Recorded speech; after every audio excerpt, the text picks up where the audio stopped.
May tanong sa akin. Hello po, sana mapansin niyo ako. Gusto ko lang po sana humingi ng tulong o advice na pwede naming gawin kung sakaling humarap na kami sa korte. Wala po kasi kami pambayad sa abogado. Sana po mapansin niyo ako para lang po sa mama ko. Sana mapansin niyo po. Salamat po. Oret, napakagandang mensahe po nito. Pero bago ho natin sasagutin, imbitahan ko ho muna sana kayo na pakisuportahan po sana ang aking mga social media accounts sa YouTube, Facebook, and TikTok. Okay, dito po sa video natin, ialamin natin kung kailangan po ba talaga natin ng abogado pagka po ang OLA ay naghabla sa atin sa korte. Pare, nagsampa sila ng kaso. Kailangan ba natin mag-hire ng abogado? Pero bago ho yan, disclaimer po muna, hindi po ako abogado. Ako po'y maniningil.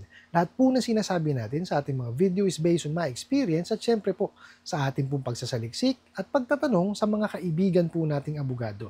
At isa pa po, hindi ko po kinukonsinte ang hindi pagbabayad ng utang dahil ang utang ay responsibilidad at obligasyon na dapat po nating bayaran.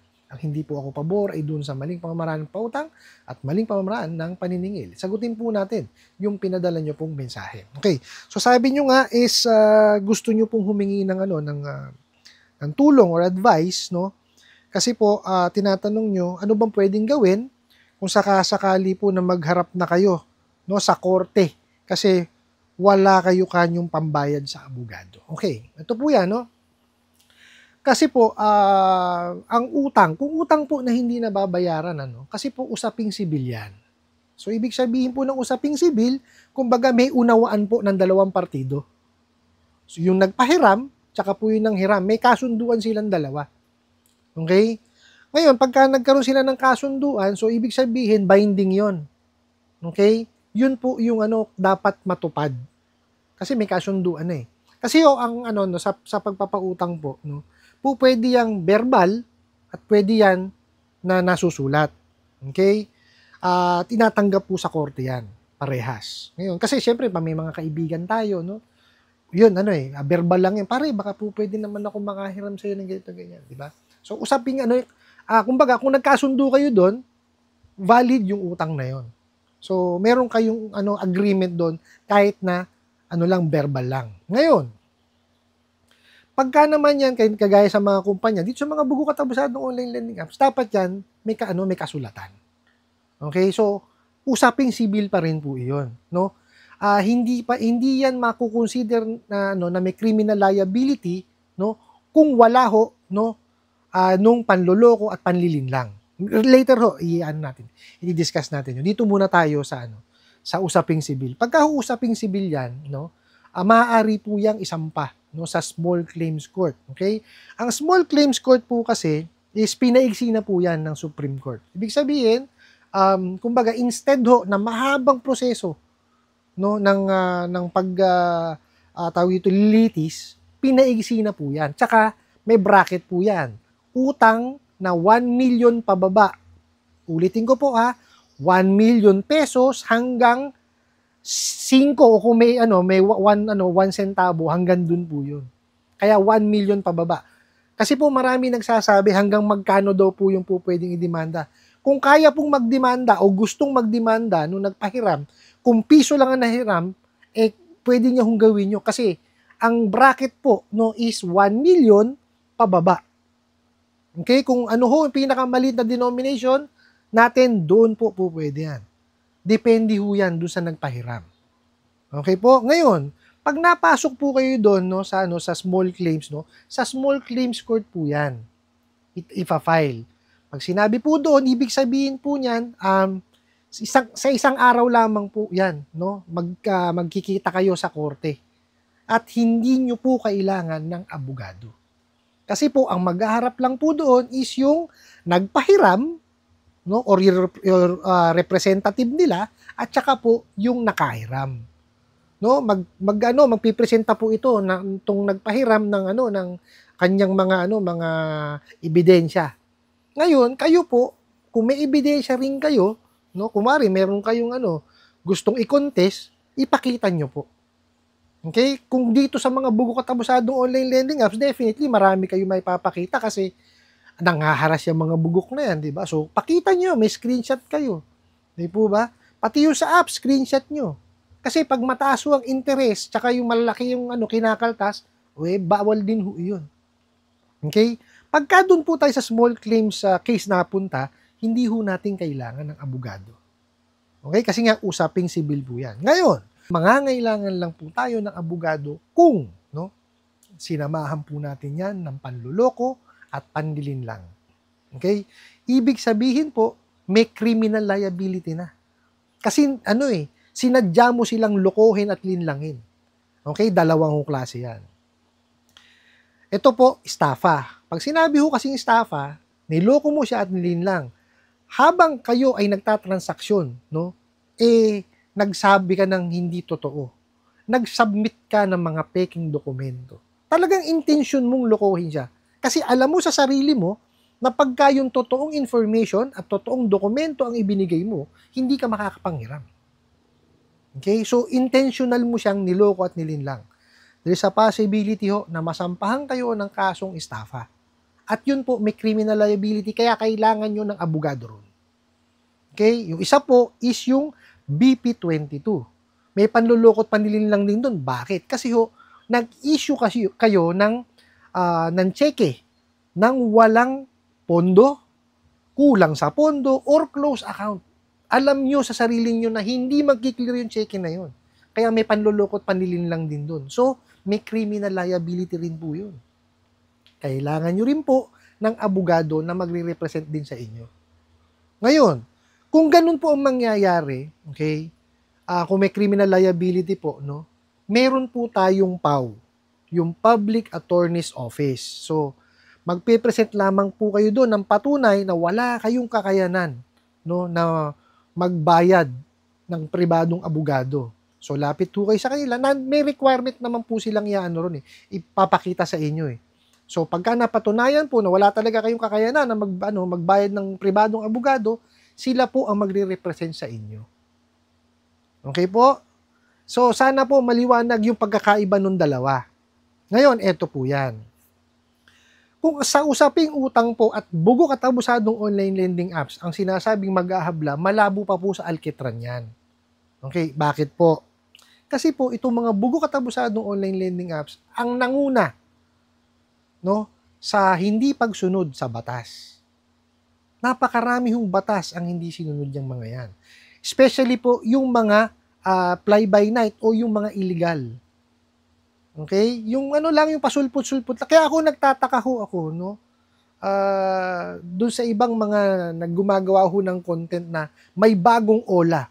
Okay? Wala hong magiging bagong ola hanggat may moratorium po yung online lending platform. Bakit ko nasabi yan? Kasi po, para po ang isang lending makapagpautang online, kailangan niya po muna na mapasama doon sa online lending platform. Pag wala po siya doon, hindi siya po pwedeng mag-advertise, magtanggap ng application online, mag-process ng loan online, mag-disburse online, at mangolekta online. Okay? Kaya walang bagong ola. Okay? Kaya nagtataka ako doon sa isang bago daw ola, ha? Paano magkakaroon ng bagong ola? Wala ho. Hanggat may moratorium yung online lending platform, ibig sabihin po moratorium, nakastop ho yun. Hindi ho sila tumatanggap. Okay? So wag ho kayong maniniwala na may bagong ola. Wala hong bagong ola. Malamang ho yan, fly-by-night yan. So meaning, illegal yan. Di po ba? So sana lang po naintindihan nyo na maliwanag po na kailangan kasama sa online lending platform para makonsidera yan na ola nga. Pag sinabi nyo kasing ola, online lending apps. Gumagamit ng apps. Pagkakasama kayo sa online lending platform, dalawang klase po yan. Ola, online lending apps. Yung isa naman po, web-based naman. Okay po, wag po kayo malito. Kasi yung mga apps, gumagamit ng apps, nakakapagnakaw po ng detalye yan. Yung pong website, malabo magnakaw ng detalye yan. Kung ano lamang po yung ilagay nyo doon, yun lang. no, ang kanilang makukuha. Hindi kagaya po ng apps, yung app-based, naku po, pati po contacts nyo niya nanakawin. Okay? Importante po na alamin nyo muna yung hinihiraman po ninyo. At intindihin po natin kung para saan ba yung ganito, ganyan. Ito po yung purpose ng ating channel.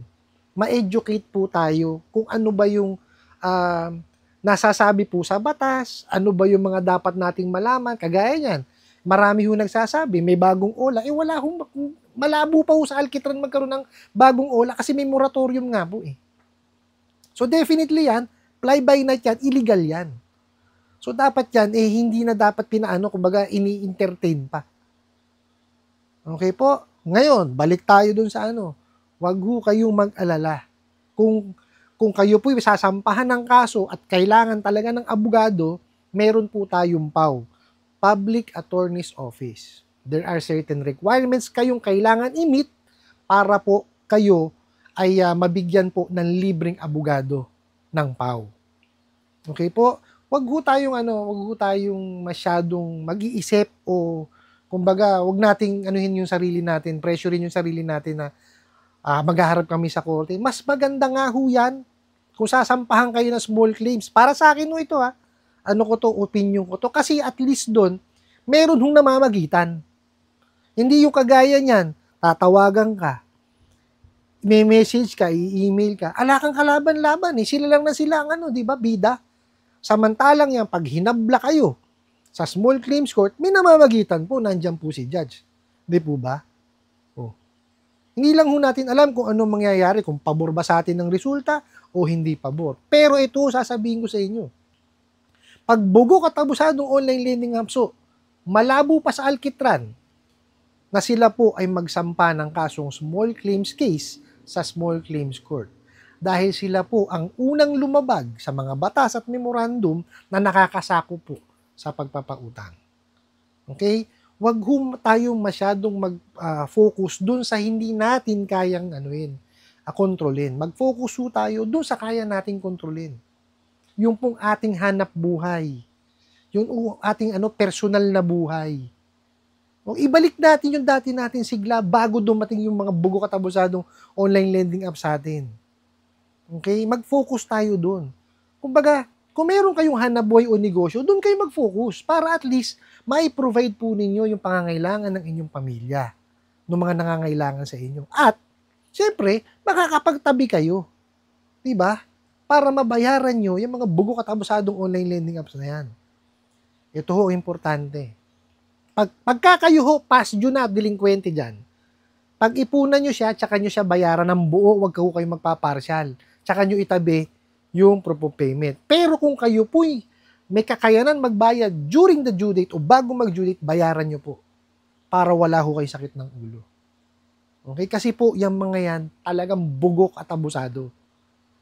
Kahit to anong kausap nyo dyan sa mga yan, hindi nakikinig yan. Kasi nga ho, walang alam sa paniningil yung mga bugok na yan. Kaya kung ako sa inyo, gawin ho natin yung due diligence natin na alamin kung talaga bang yan illegitimate, no? Wala ba talaga tayong magiging sakit ng ulo dyan bago tayo manghiram? Ano po? I hope nasagot ko po itong katanungan na to at sana po'y makatulong. Maraming salamat po sa inyong walang sawang pagsuporta at panonood sa aking mga video. Maraming salamat po sa inyong pag-like, pag-share, pag-comment at pagtatanong. At kunin ko na rin po itong opportunity na to na imbitahan po sana kayo na pakisuportahan po sana aking mga social media accounts sa YouTube, Facebook, and TikTok. Hanggang sa muli po. Yun lang.